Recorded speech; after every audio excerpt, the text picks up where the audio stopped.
So, can't remember.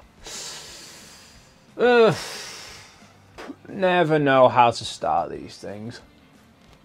Once I start, I can never shut up. I can never think how to start them.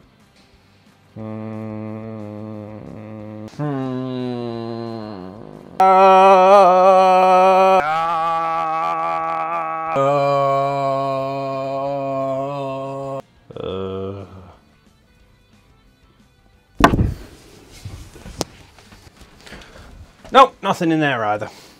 Sod it. Big question of the day. Photography. Skill or luck?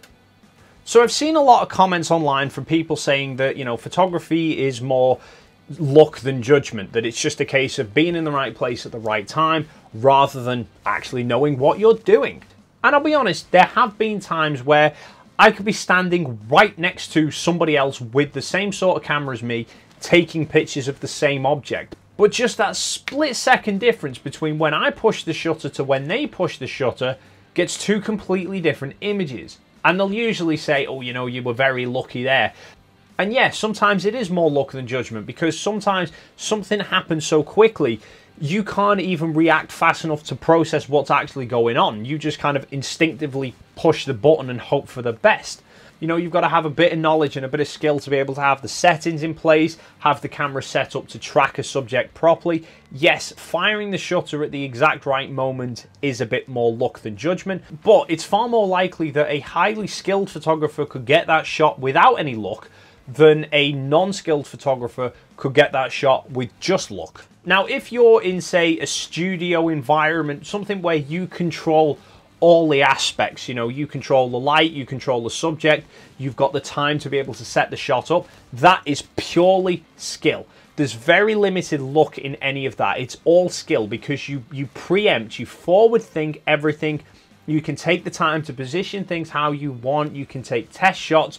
All of that is pure out and out skill. When it comes to things like the more candid shots, wildlife photos, sports shots, stuff like that, there's a little bit of skill, a little bit of luck. I don't think professional looking photos you cannot get with pure luck and no skill. But by the same token, even with a huge amount of skill, sometimes you need a little bit of luck. For example, one of my absolute favorite photographs that I have ever taken was this one right here. Anybody who ever looks at that picture is always convinced it was taken out in the middle of the wilderness somewhere, and it wasn't. It was taken at my local zoo. Now, this was partial skill, partial luck. The skill element came from being able to react to it so quickly, because really this is a kind of once in a lifetime shot to be able to take in that sort of environment. Let me give you a little bit of a backstory to kind of explain what I mean by that. Firstly, that shot's never going to happen again, because that was taken in the old tiger enclosure. They've now moved to a new one, which is crap for photos, frankly. But I digress. The reason why this was such a once-in-a-lifetime shot, because where the tiger is actually standing there is in the bottom of a pool. Now, the pool is normally filled completely to the top so that the tigers can go for a swim if they want.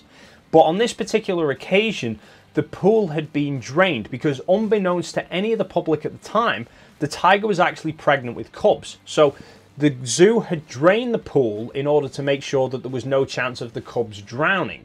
What it meant for the point of view of the photograph was that if that pool had been full like it normally is, the tiger wouldn't have been down the embankment the way it was. It would have been sat at the top of the pool, level with the water. So I wouldn't have got the same reflection, because the tiger wouldn't have been angled towards me. It would have been flat. Also, the background.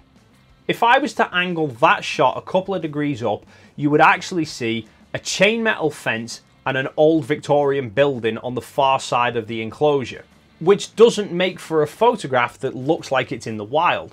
So as luck would have it, because the pool was drained, not only did the tiger have to climb down the embankment to get to the water, which created a background that to all intents and purposes looked like it could have been out in the wilds of Asia, but also because the water was only a couple of centimeters deep, it created a beautiful reflection of the tiger as well that I otherwise wouldn't have got.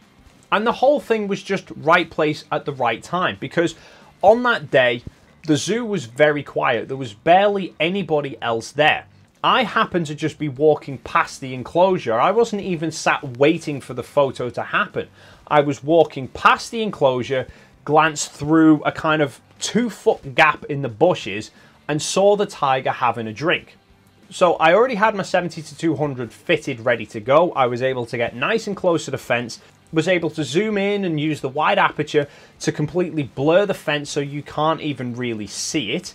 And all the tiger did was head down, drinking water. It glanced up to me for a split second and then immediately looked over. And that was it. It was head down, look up, look away. And in that split second, I fired the shutter and was able to get that shot. If I'd walked past a minute later, I probably wouldn't have got the photograph.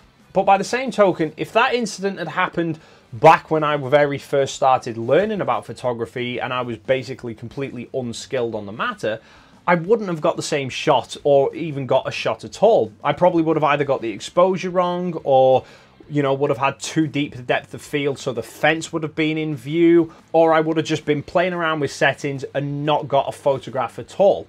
So for my mind at least, if you are shooting in a controlled environment, photography is purely about skill.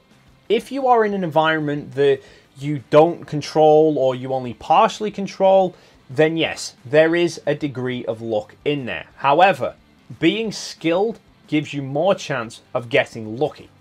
So that's my thoughts on the matter, but what about you? Do you think photography is more about skill, or do you think it's more about luck? And have you ever got so fluky with a shot that you couldn't even believe your own luck? If so, leave me a link to the image down below. Be interested to see them. But that's it for another video, guys. Thank you so much for stopping by, and hopefully, I'll see you in the next video.